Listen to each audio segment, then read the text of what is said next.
Berlin, June 2015। রাতের আকাশে উড়ছে আতশবাজি, মাঠে চারদিকে সোনালি কনফেতি। বার্সেলোনা চ্যাম্পিয়ন্স লিগ জিতেছে। হইচই, চিৎকার, গানের ভিড়ে এক কোণের ছোট্ট ফ্রেমে আটকে আছে এক অপার্থিব দৃশ্য। একটা ছোট্ট মেয়ে দুই হাতে মাটি খুঁড়ে বার্সেলোনার পতাকা গেঁথে দিচ্ছে সবুজ ঘাসে। তার ছোট্ট আঙুলের শক্তি কম, পতাকাটা কিছুটা দুলছে, কিন্তু সে হাসছে, চিৎকার করছে, লাফাচ্ছে। বাবার দল চ্যাম্পিয়ন্স লিগ জিতেছে। বাবার মুখ ভর্তি হাসি, মেয়ের চোখ ভর্তি তারা। আলো, গান, ক্যামেরার ফ্ল্যাশ, অস্তিত্ব নেই কিছুরই। তখন শুধু তারা দুজন আর সেই পতাকা। জানা, লুইস এনরিকের ছোট্ট মেয়ে জানা। একটা ছোট্ট ঝড়, একটা ছোট্ট রোদ্দুর, বাবার জীবনের সবচেয়ে উজ্জ্বল আলো।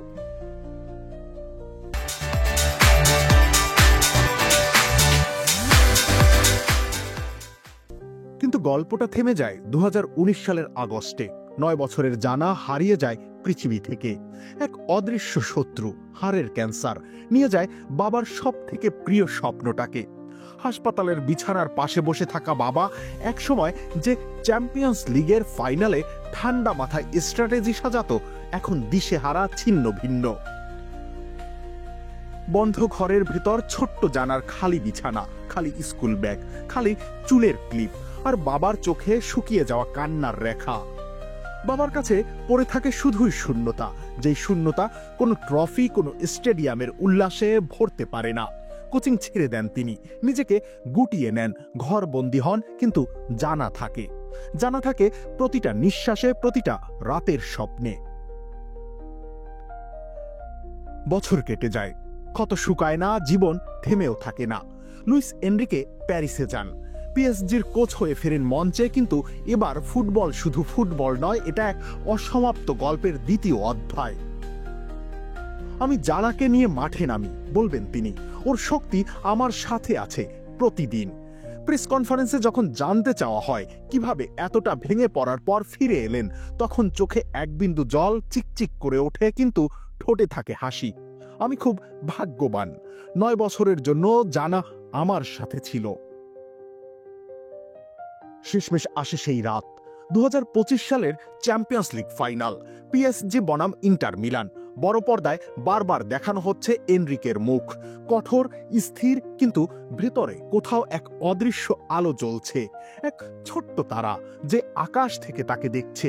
প্রতিটা নির্দেশ, প্রতিটা হাততালি, প্রতিটা ছোট্ট উদযাপন যেন কারো জন্যই, জানার জন্যই। শেষ বাঁশি বাজে, পিএসজি চ্যাম্পিয়ন। খেলোয়াড়রা কোচকে জড়িয়ে ধরে, উল্লাসে ফেটে পড়ে। চারদিকে গান, কান্না, জয়ধ্বনি। এনরিকে ছুটে যান গ্যালারির দিকে। কে যেন হাতে তুলে দেয় একটা কালো টি শার্ট। পরম মমতায় আগলে ধরে টি শার্টটা গায়ে জড়িয়ে নেন এনরিকে। বুকের কাছে খোদাই করা জানার সেই ছবিখানা।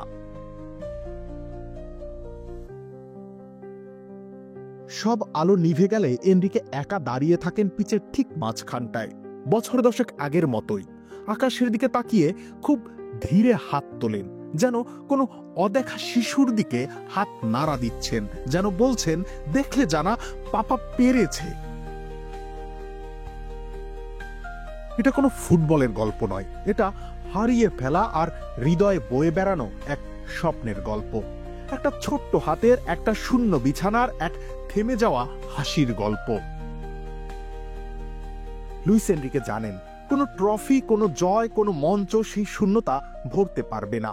কিন্তু তিনি এগিয়ে যান, কারণ তার আকাশে একটা তারা আছে যে তাকে পথ দেখায়। রোজ রাতে বাবার কাঁধে মাথা রাখে, নিঃশব্দে বলে, চলো পাপা, আরেকটা জয়, আরেকটা গল্প। বার্লিন, মিউনিক ছুঁয়ে আমরা বিজয়ের পতাকা গেঁথে দেব ইউরোপের প্রতিটা প্রান্তে। রবিউল ইসলাম রনি, খেলা 71।